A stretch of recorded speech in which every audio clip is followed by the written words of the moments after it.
یو ورور چې دی میسج راته وکړه او وایي چې زه ډېر په ژور خفګان کې اخته یم او د دین نه چې دی ډېر لرې یم، مونځ عبادت دا خوند نه راکوي، زړه مې ورته نه کېږي او کله هم چې زما په ژوند کې غټه خوشحالي راشي هغه راته محسوسېږي نه او په وړه وړه خبره باندې غوسه راځي، قهر راځي، یو وازوالی چې دی هغه مې اختیار کړی دی، چا سره خبرې نه کومه، داسې یو حالت سره مخامخ یم.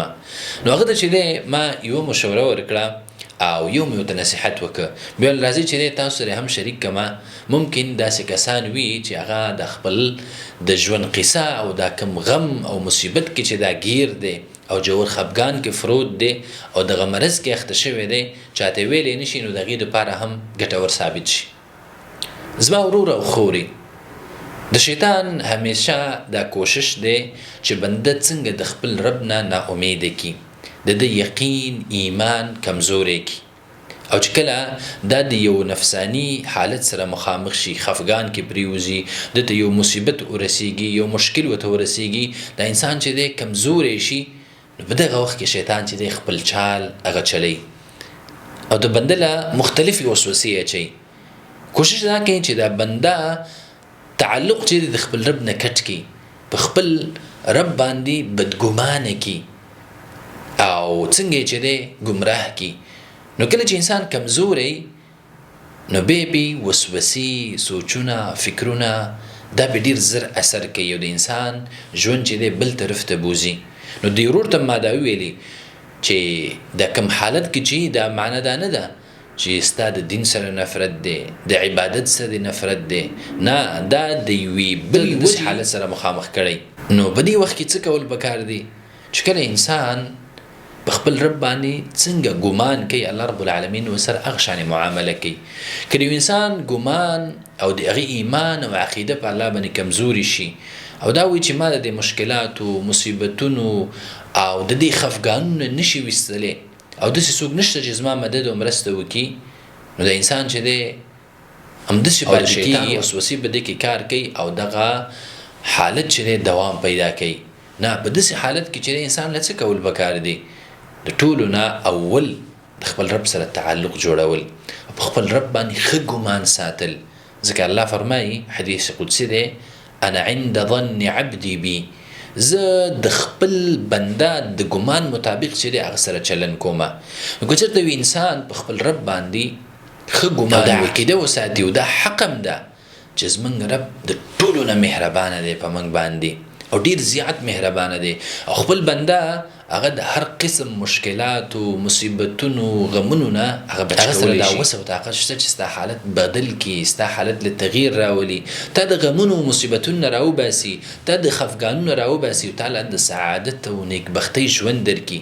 نو چې څنګه ته په خپل رب باندې ګمان او عقیده ساتي، دغه رنګ تا سره خپل رب کوي. نو کوشش دا پکار دی چې موږ په خپل رب باندې ښه ګمان وکړو او د هغې سره د تعلق جوړولو کوشش وکړو.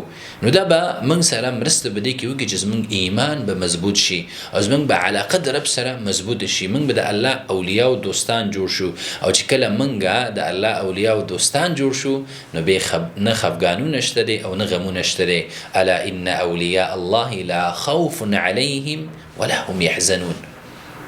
دویمه خبره، دغه تعلق به جوړیږي څنګه؟ دا په عبادت باندې.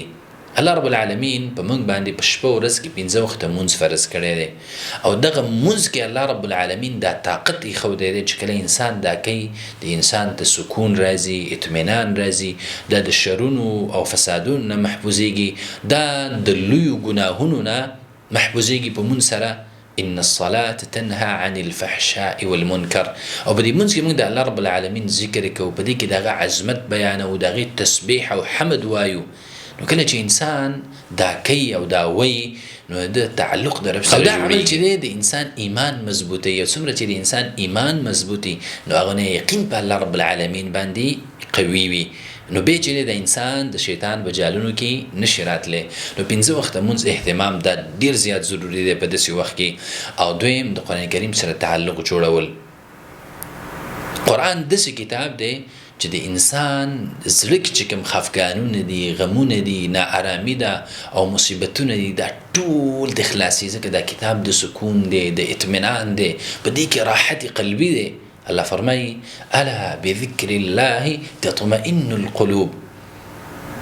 خبردار د انسان زړه ته چې سکون او اطمینان حاصلېږي د الله رب العالمین په ذکر او د هغې په یاداشت باندې، او د ټولو نه غوره ذکر چې دی قرآن کریم دی. نو د سره تعلق جوړول، نیک ملګري پیدا کول، او خپل شاوخوا چې کوم بد ملګري د هغې وجې نه ته په ګناهونو کې، په خفګانونو کې، مصیبتونو مشکلاتو کې واقع کېږي، هغې نه دوری اختیارول. نیک ملګري او نیک صحبت چې دی دا په انسان باندې یو مثبت اثر لري، او دې سره چې دی د انسان تعلق د خپل رب سره مضبوطیږي. دغه رنګې محترم ورونو په دې 24 ګنټو کې دینی مجالسو کې حاضرېدل. کله چې انسان د غمونو او مشکلاتو او مصیبتونو سره مخامخ شي، جوړ خفګان سره، نو هغه به یوازې شي. خو دغه یوازېتوب چې دی انسان هلاکوي نه، خپل ژوند ته راوګرځه او خپل 24 ګنټو کې دغه 40 ګنټو کې یو ګنټه هغه یو داسې مجلس لورکه. اوس خو چې د سوشل میډیا دا درسونه کېږي، هر قسم درسونه، د سیرت درسونه کېږي، د قرآن درسونه کېږي، د احادیثو د تفسیر، او علما چې دی لګې دي په دې بخش کې او کار کوي. نو په خپل 24 ګنټو کې چې دی یوه ګنټه دغه درس لورکه، او دا چې دی روزانه اوره، نو دا به ستا په ژوند کې ناشنا تغییرات راشي. او مشوره مې ورته دا ورکړه چې ته د یو سایکالوجیست سره چې دی وخت واخله، او هغې ته چې دی ځان وښایه او خپل د حالت ورته بیان که. دا چې دی هم تا سره مدد او مرسته کولی شي، خو روحاني اړخ چې دی هغه هم ضرور ونیسه.